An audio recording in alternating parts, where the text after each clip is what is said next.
Dia bergulat dengan segudang emosi, menyadari bahwa dia telah mengawasi penyaliban seorang pria yang tidak bersalah. Dia menentang sentimen yang ada. Ia mempertanyakan hakikat eksekusi ini.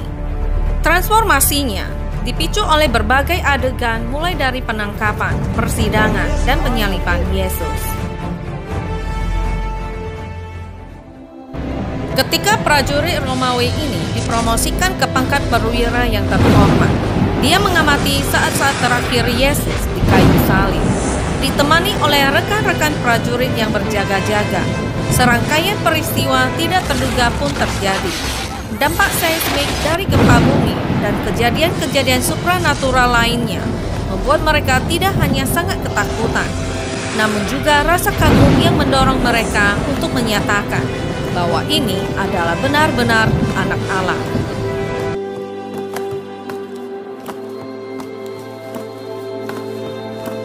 Dalam perannya sebagai seorang perwira, Longinus demikian namanya dikenal, memikul tanggung jawab untuk memastikan penyaliban berlangsung dengan cermat dan tanpa komplikasi.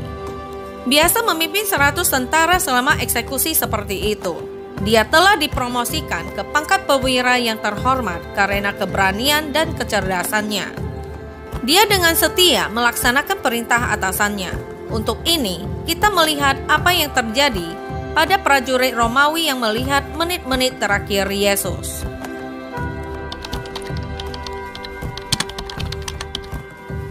Adegan penyaliban, betapapun terbukti dampaknya yang tidak tertandingi terhadap perwira yang berpengalaman itu.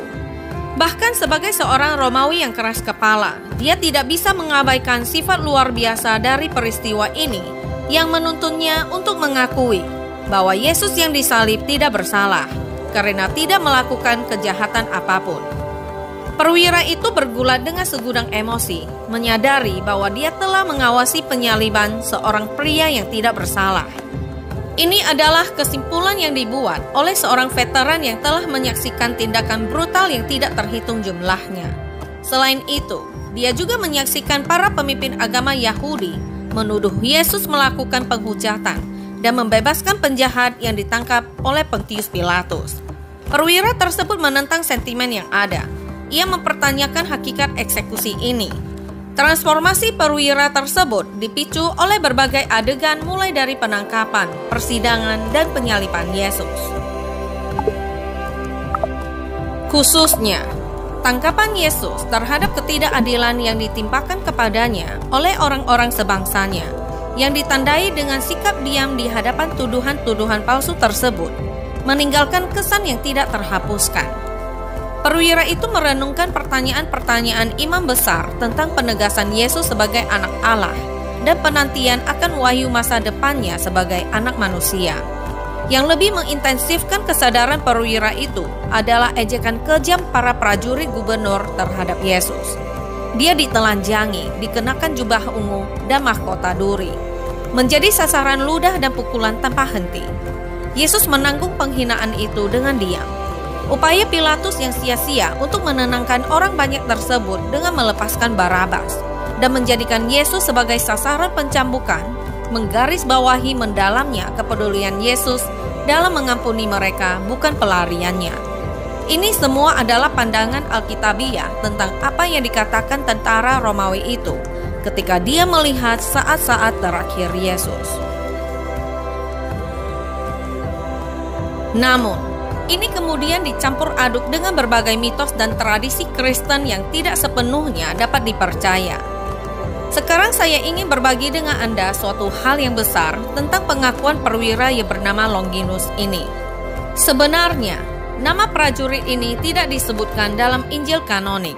Nama Longinus pertama ditemukan dalam kitab apokrif Injil Nikodemus yang juga dikenal sebagai Kisah Pilatus. Dia selanjutnya diidentifikasi dalam beberapa versi kisah sebagai perwira yang hadir pada saat penyaliban yang menikam lambung Yesus dan mengakui bahwa Yesus adalah anak Allah. Longinus awalnya bukanlah orang suci dalam tradisi Kristen. Sebuah tradisi awal yang ditemukan dalam surat Pseudepigrapha Herodes kepada Pilatus abad ke-6 atau ke-7 mengklaim bahwa Longinus menderita karena telah menikam Yesus. dan bahwa dia dikutuk di sebuah gua di mana setiap malam seekor singa datang dan menganiayanya sampai fajar.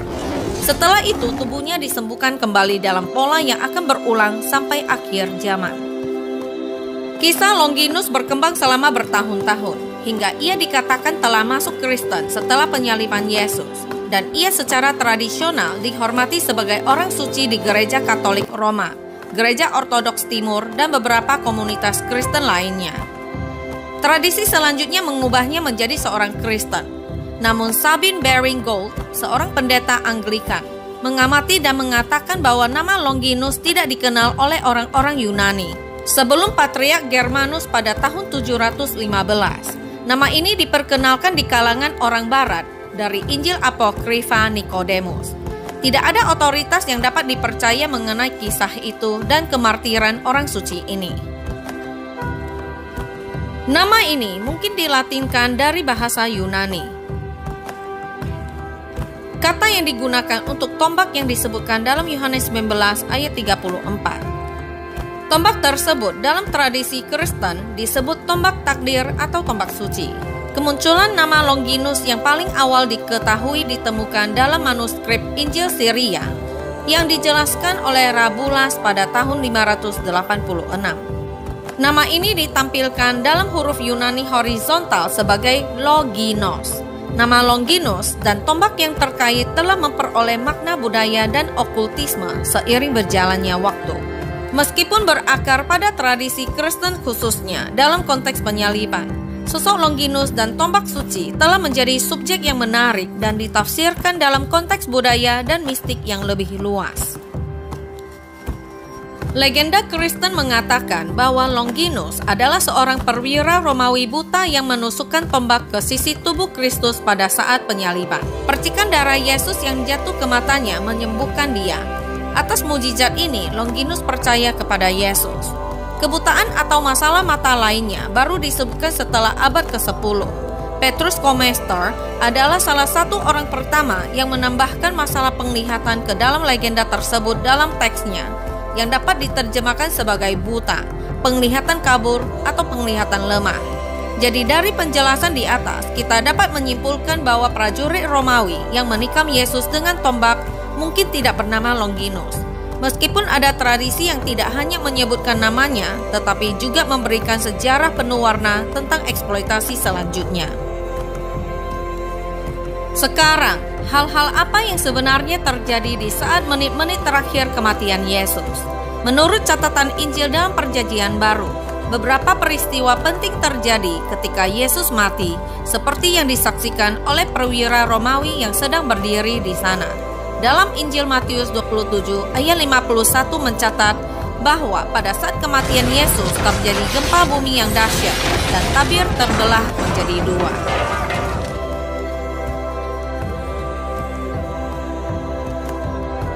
Robeknya tabir bait suci pada saat kematian Yesus secara dramatis melambangkan bahwa pengorbanannya, penumpahan darahnya sendiri, merupakan penebusan dosa yang cukup. Sebelumnya, hanya imam besar yang diizinkan melewati tabir ini satu kali setiap tahun untuk memasuki hadirat Allah bagi seluruh Israel dan melakukan pendamaian atas dosa-dosa mereka. Tetapi sekarang robeknya tabir menandakan jalan menuju tempat maha kudus terbuka bagi semua orang untuk selamanya, baik orang Yahudi maupun bukan Yahudi. Dalam Yohanes 19 ayat 31-37 memberitahu kita,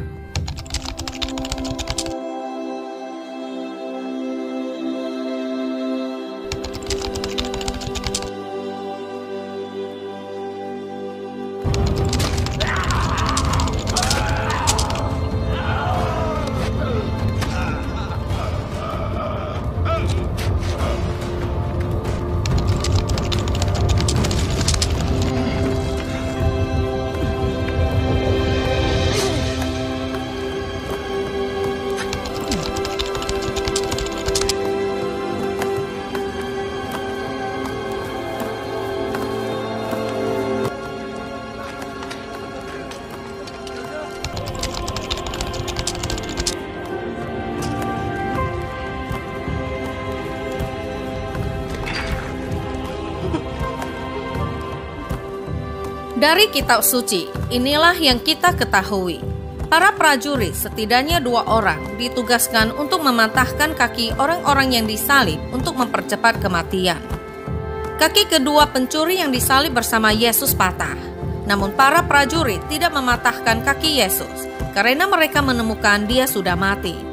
Salah satu prajurit yang tidak disebutkan namanya menusuk lambung Yesus dengan tombak dan darah serta air mengalir keluar. Yohanes adalah saksi mata peristiwa ini dan memverifikasi kebenaran kisah tersebut.